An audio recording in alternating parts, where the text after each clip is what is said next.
Ahoj všichni, vítám vás u dnešního videa.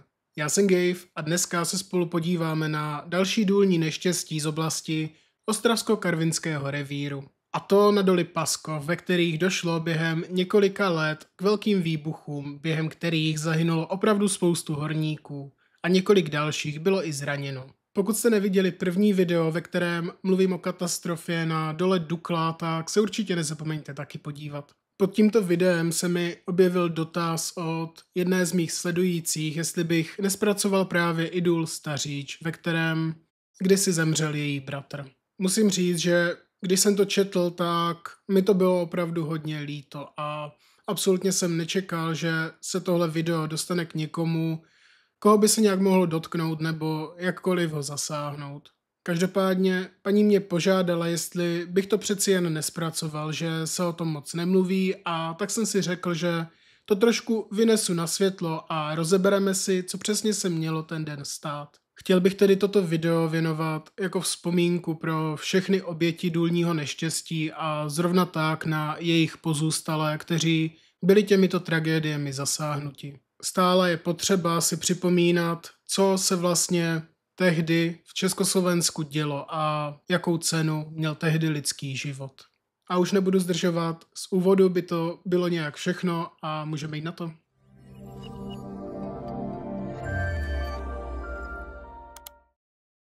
Pod důl Paskov aktuálně spadají důl Staříč, důl Chlebovice, důl Sviadnov a úpravna Paskov.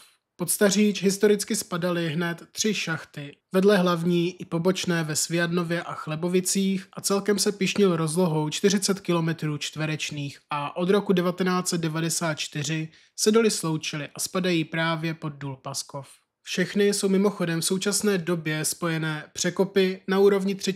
patra podzemí. Jedná se o důlní komplex, který spadá pod OKD neboli Ostravsko-Karvinské doly, a všechny jsou na Frýdecko-Místecku. První vrt v podbeskydské oblasti byl proveden už někdy mezi roky 1901 až 1902. V krátkém období od roku 1902 bylo v Podbeskydí provedeno více než 30 vrtů. Z tohoto počtu bylo provedeno 8 vrtů přímo v závodu Staříč 1, čili ve Sviadnově, který byl úplně první. Takhle se to tam zkoušelo nějakých pár let, ale zatím se tam nic krom těch vrtů nedělo. Museli to tam prvně prozkoumat, kolik tam toho celkově je, jak hluboko se tedy budou muset dostat. Vlivem nepříznivé hospodářské situace po první světové válce byly průzkumné práce v Podbeskydí zastaveny. Teprve při blížícím se válečném nebezpečí během druhé světové války se stává Stařícká oblast středem zájmu jednotlivých společností. Na dole Sviadnov započala výstavba v roce 1962, kdy byly provedeny částečné terénní úpravy. V tuhle dobu spadal stále pod důl Staříč. Mezi lety 1963 a 1964 bylo provedeno zaústění výdušné jámy a koncem roku 1964 byla postavena experimentální kruhová železobetonová těžní věž vysoká 28 metrů. Tahle věž byla mimochodem jediná svého druhu v celé střední Evropě a byla navržena podle projektu od Iva Langeho. Tato věž měla sloužit jak pro hloubení jámy, tak i pro pozdější otvírku dolu. Otvírka, to je takový ten vstup dovnitř. Od roku 1970, kdy v dole Staříč těžba oficiálně začala, se v něm vytěžilo okolo 50 milionů tun uhlí.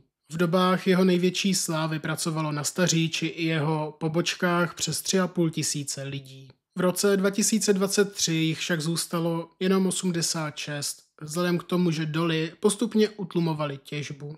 Všechny tyto závody měly 2 jámy, ve kterých se těžily různé typy produktů, či jak to říct. Bylo to buď černé uhlí, koksovatelné uhlí a možná i nějaké další uhlí. Nás ale nejvíc zajímá důl Staříč, takže to tady trošku přeskočíme a vrhneme se rovnou na nějaké informace o něm. Jenom takovéto historické okénko bylo holt trošku potřeba. Mezi roky 1961 a 1962 byla zahájena výstavba největšího dolu v Ostravsko-Karvinském revíru na koksovatelné uhlí, čímž byl překvapivě právě důl Staříč. Plošný rozsah důlního pole závodu Chlebovice činí 18,4 km čtverečných, což je necelých 45% celého dobývacího prostoru dolu Staříč. To znamená, že z nich všech byl největší. Plocha závodu Chlebovice je rozdělena na 2 pole. Třetí pole, které bylo severně, a čtvrté pole, to bylo jižně. Rozdíl mezi nimi byl ten, že třetí pole mělo uhlí v hloubkách 300 až 400 metrů, kdežto to čtvrté tak 500 až 600. A teď se dostáváme ke kamenu úrazu. V Chlebovickém důlním poli se vyskytuje jednak zemní plyn, jinými slovy metan uhelného původu, ale také živičného původu. Ten je doprovázen parafínem, ropou a jinými uhlovodíky, případně i vodou. A tento metan se vyskytuje v úplně všech dolech po celé té oblasti. Během zpracovávání dolu Staříč jsem zjistil, že v této oblasti nedošlo pouze k jedinému výbuchu, ale během 7 let dokonce ke 3. A proto si tu taky dnes zmíníme všechny 3 případy, protože ve všech to bylo kvůli té jedné stejné věci. Ačkoliv nás nejvíc zajímá důl Staříč, tak půjdeme hezky po pořádku a chronologicky v čase. K první nehodě totiž došlo jenom krátce po spuštění první těžby. A to ke konci noční směny ve 20. sloji pod prvním patrem, ve kterém měla osádka Porubu provést přípravu k těžbě a rozrušovací trhací práci táhlými náložemi. Důlní pole dolu Paskov bylo v tu dobu otevřeno pouze na prvním a druhém patře. Hloubka druhého patra byla pod povrchem nějakých 533 metrů. Těžba v Porubu v postižené oblasti 20. sloje byla zahájena koncem července roku 1969. Od té doby už došlo v Porubu ke 2 průtržím plynu, včetně toho metanu. A to dny 29.8.1969 a 12.9. ve stejném roce.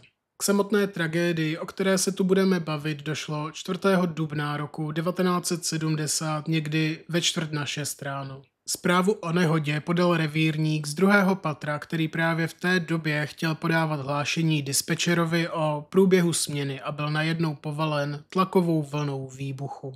Ihned na to spozoroval inspekční technik z místnosti dispečera vyvalení černého prachového mračna a kouřů z difuzoru hlavního ventilátoru. V té době pracovalo v dole 371 horníků, z nichž 28 bylo právě v té oblasti. Z postiženého úseku se vlastními silami zachránil revírník. Ten seděl v okamžiku výbuchu v místnosti mezi svážnou a hlavní třídou v 19. sloji spolu s dalšími pracovníky. Tlakovou vlnou byl však odhozen a levou stranu obličeje měl ožehnutou tepelnou vlnou, takže skončil s popáleninami. Prolezl přes hlavní dveře a tady byl následně nalezen předákem z předku. Ti byli zastiženi tlakovou vlnou v čelbě tohoto předku při nabíjení trhaviny do vývrtů.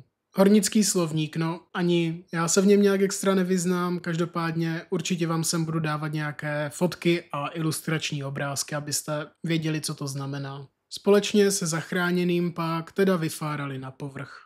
Ihned, jakmile se inspekční technik dozvěděl o nehodě v dole, uvědomil hlavní báňskou záchrannou stanici a bezprostředně poté také pomocí merkaptanové signalizace odvolal všechny pracovníky z dolu. Bylo už po 6. hodině raní a v této době dole zasahovalo přes 60 záchranářů. Velitel záchranných sborů vydal příkaz k povolání záchranářů z celého revíru OKD.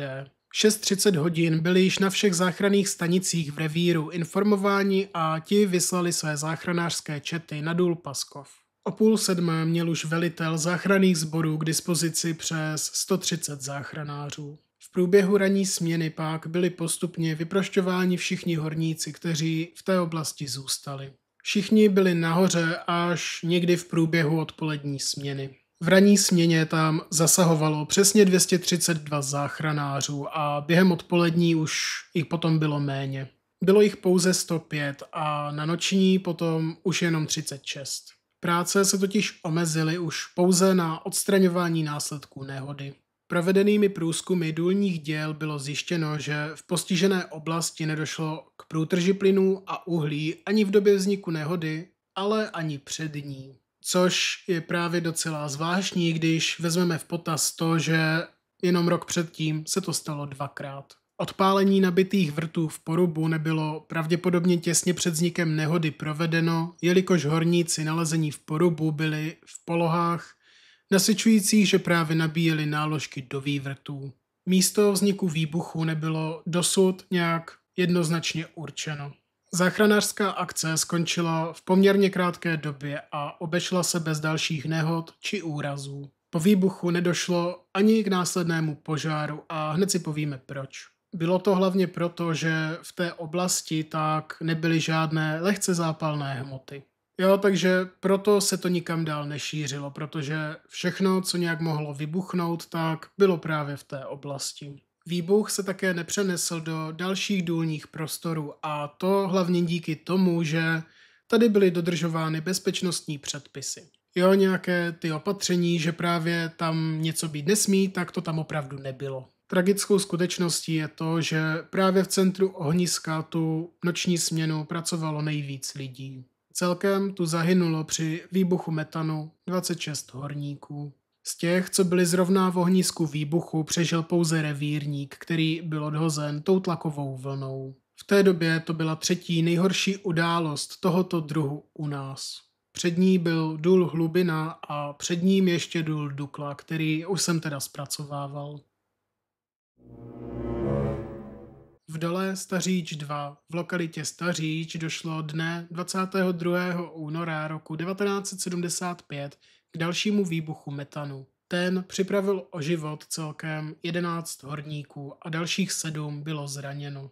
V noční směně vykonávali na podniku inspekční a dispečerskou službu 2 zkušení záchranáři. Okolo 5:40 hodin spozorovali na dispečinku, že celkem 3 metonoměrná čidla ukazují poruchu. V zápětí obdrželi telefonickou zprávu od pracovníků z předku, kteří tam ucítili náraz. A že zřejmě někde došlo k průtrži uhlí a metanu. První zprávu o tom, že v dole došlo k výbuchu, podal palník, kterého na cestě z předku porazila tlaková vlna někde v polovině cesty k jámě. Ten měl však mnohem větší štěstí než ten z toho roku 1970, protože se obešel bez zranění. Na dispečing zavolal konkrétně o 3:45.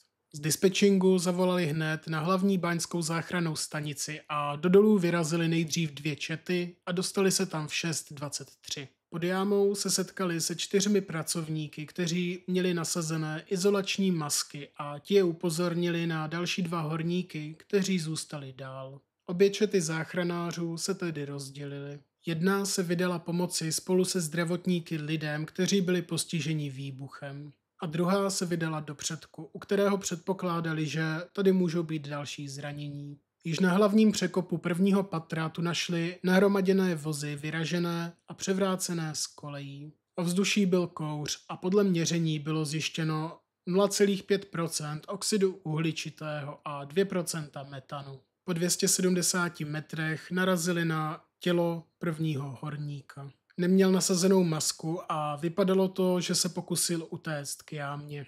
Po necelém kilometru pak našli dalšího muže, který byl opět bez masky. Ten však stále ještě žil, když ho našli, ale měl nějaké větší zranění. Na následky tohoto zranění však následně zemřel a to v podstatě hned, co ho dovezli na vzduch. Průzkumná četa došla až do předku, kde zjistili, že lutnový tah byl zničen výbuchem. Druhá četa pak našla další 4 těla a jedno z nich patřilo tomu palnímu. Následně našli ještě 5.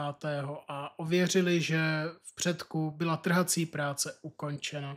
Další průzkumné čety potom našli a vyprostili další 4 horníky. Vyprošťování toho posledního skončilo až někdy o 8:30 večer. Vzniklý požár nakonec hasilo 13 čet záchranářů, ale stále nacházeli nové ohniska. Což v podstatě znamenalo, že tady to nejspíš nebylo úplně podle předpisů. Během tohoto všeho tak probíhalo plánování uzavření přístupových cest, stejně jako to bylo u dolu Duklo. A to pomocí hrází ze sádrokartonu, což bylo dokončeno o 2 dny později, čili 24. února roku 1975. Během toho, co stavili tyto hráze, došlo zároveň k dalším 5 výbuchům metanu. Tomu teda ku podivu ty hráze ze sádrokartonu odolaly. Probíhalo několik průzkumů toho, co se stalo a všechny tyto průzkumy měly stejný závěr. Příčinou výbuchu byla dodatečná trhací práce na čelbě, při které s největší pravděpodobností střelmistr prováděl nepovolenou likvidaci několika kusů rozbušek. Tohle jim už samozřejmě nikdo z těch, kteří tu byli v tu dobu přítomni, nebyl schopný potvrdit. Havarijní stav byl ukončen až v červenci v roce 1975. Následné likvidační práce však probíhaly až do konce roku 1976. Tak a teď se dostáváme k tomu nejdůležitějšímu a proč vlastně toto video točím. Ke třetímu a zároveň největšímu důlnímu neštěstí v té oblasti došlo v lokalitě Chlebovice o necelé 2 roky později od toho předchozího případu. Dne 30.12.1976 ve východní části 3. pole, ale postižena byla také část 4. pole. Bylo to zároveň těsně poté, co skončily likvidační práce v lokalitě Staříč. Pro většinu lidí v dole to byla poslední směna v tom roce 1976, ale pro některé z nich, konkrétně pro 43, to byla úplně poslední směna v životě. V tu chvíli bylo pod zemí 225 horníků, z nichž 45 bylo zrovna v té oblasti výbuchu. Podle protokolu oznámil nehodu v 17:12 revírník Štefek havarijní linkou Audligifonu pod porubem vesoji B5 pod 2. patrem. A to, když ucítil, stejně jako v předchozích případech, silnou tlakovou vlnu s následným rozvířením prachu. Po domluvě s dispečerem Štefek odvolal osádku. Dal příkaz k nasazení sebezáchranných přístrojů, neboli těch masek. A za téměř nulové viditelnosti celá osádka vyrazila k bráně. Celá osádka, včetně obsluh, měla z té oblasti vyváznout bez zranění. Během prvního hlášení z dolu došlo v centrálním dispečingu na závodě Staříč k signalizaci havarijního stavu 4 čidel metanoměrné ústředny z oblastí několika slojí. Výbuch ale také značně pocítili ostatní horníci z okolních oblastí. Současně s havarijní signalizací do dolu byli přímým spojením povoláni záchranáři z Hlavní Báňské. Po vyhlášení poplachu vyjeli na důl Staříč u Chlebovic 2 první pohotovostní jednotky, 2 čety a záchranářská zdravotní hlídka v čele s lékařem. Tyto jednotky dorazily k dolu v 17:45 a do dolu se následně dostali o 5 minut později. Za prvními jednotkami následně přijížděly i další, které byly ve stálé pohotovosti. Ti dorazili v 18:15 a spolu s nimi i další 2 čety, které patřily přímo pod Staříč. Před 7 hodinou zasahovalo v dole 43 záchranářů spolu s tím lékařem a zbytek tak byl vlastně nahoře, kdyby bylo potřeba. Nejvíce záchranářů ale zasahovalo okolo 10. večer, kdy současně zasahovalo v postižené oblasti 149 záchranářů a na povrchu jich bylo dispozici dalších 71. Z celkového počtu 225 osob se dostalo z podzemí do 18:15 nějakých 130 lidí. O hodinu později dalších 31 a o tu další hodinu později bylo potvrzeno, že dole zůstalo 45 horníků. Jeden z nich se měl ale mezi tím vším, co se dělo, probrat z bezvědomí a vlastními silami se dostat na 3. patro, odkud zavolal pomoc. Odsud se ozval někdy ve 22:25. První průzkumné čety, které se dostaly do oblasti kříže, narazily na tělo jednoho z pracovníků. Ten byl značně popálen, jeho oblečení doutnalo a v okolí bylo spoustu dalších doutnajících hořlavin. A dál se už nemohli dostat, protože se tam nějak zhroutily konstrukce a ty zatarasily cestu. Největší zával byl na výdušné chodbě nad porubem a díky tomu jim to znemožňovalo kontakt s postiženými, kteří za závalem zůstali. První průnik skrz tady tyhle zátarasy se jim podařil až 31.12. v tom stejném roce a někdy okolo 8:15 ráno. Bylo to v době, kdy zde pro vysokou koncentraci oxidu uhličitého bylo stále ještě nutno pracovat s nasazenými dýchacími přístroji. Během dne byli nalezeni další 4 pracovníci, kteří byli v zatopené porážce a odsud je museli dostávat za pomocí potápické techniky. Posledním vyvezeným postiženým, který teda nakonec přežil, byl elektrikář, který se nahoru dostal po dlouhých 33 hodinách, co byl dole. Celkem zde přišlo o život 43 horníků a další 3 byli těžce zraněni. Vyšetřování příčin se zaměřilo stejně jako v tom roce 1975 na trhací práce. A tohle určili jako pravděpodobný zdroj výbuchu. O tom si za chvíli ještě něco povíme. Co jsem se dočetl, tak vzhledem k tomu, že tohle vše se odehrávalo těsně před Silvestrem, tak horníci měli povoleno mít dole alkohol a ten údajně také měli pít. Během pozdějšího prohledávání toho dolu byly nalezeny prázdné lahve v brašnách skoro všech zaměstnanců. Podle průzkumu měl být tedy na vině hlavně alkohol, který měl ovlivnit horníky natolik, že prostě to ohrozilo bezpečnost práce. Při záchranářském průzkumu jedné z chodeb bylo dále zjištěno, že před trhací prací nebyl v provozu foukací ventilátor a voda do mlžného děla byla zastavena. A tohle mělo tedy také údajně stát za tou havárií. Pozdější vyšetřování za viníka nakonec určilo střelmistra. Ten údajně nezajistil odvětrávání metanu tím, že právě nezapnul ventilátor. V jeho krvi, stejně jako v krvi dalších 9 horníků, byl při pitvě nalezen alkohol. No, ale teď. Ten elektrikář, kterému se povedlo z dolu dostat, měl později tady tohle všechno zpochybnit. Tvrdil, že střelmistr byl jeden z nejlepších střelců, které kdy potkal a že nevěří tomu, že by si na takovou základní věc nedal pozor. A už vůbec, že by cokoliv odstřeloval v místnosti plné metanu. Vzhledem k tomu, v jaké době se tohle vše odehrávalo a že jsme byli stále Československá socialistická republika, tak je docela dost možné, že někdo z výše postavených se tohle vše snažil ututlat. To jsem tedy nenašel ve spojitosti s těmito doly, jak říkám, těch zdrojů bylo opravdu pár, takže co prostě jsem našel, tak tady teďka dávám, ale bylo to tak u dolu Dukla. A tam se to taky prvně snažili ututlávat, ale nakonec se jim to nepodařilo a všechno se provalilo. Takže by mě nejspíš ani nepřekvapilo, pokud by to bylo to stejné i u těchto případů. Na místo neštěstí se také sjeli představitelé státu a komunistické strany Československa v čele s premiérem Lubomírem Štrougalem.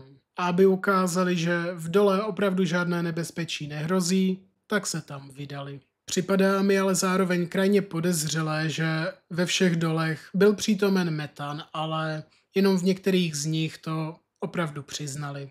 Někdo se nejspíš snažil to hodit na něco jiného. A během krátké doby byly všechny doly znovu zpřístupněny a znovu se v nich začalo těžit. V těchto 3 dolech přišlo během necelých 7 let o život 80 horníků, po kterých zůstaly samozřejmě rodiny. Všechny 3 doly jsou v současné době uzavřeny a důl Staříč má být údajně zasypán. Horníkům, kteří zde dlouhé roky pracovali, to bylo líto a tak se s dolem symbolicky rozloučili tím, že z něj vyvezli úplně poslední vozík. A poté už byl důl trvale uzavřen. Tak a to už by z dnešního videa bylo úplně všechno. Já doufám, že se vám moje zpracování líbilo a pokud ano, tak mi to určitě nezapomeňte zanechat like. Případně i nějaký komentář a pokud stále neodebíráte, tak to určitě můžete taky napravit. A já se na vás budu těšit u nějakého dalšího videa, buď nového nebo nějakého, co už tu na kanále mám. Tak jo, zatím ahoj.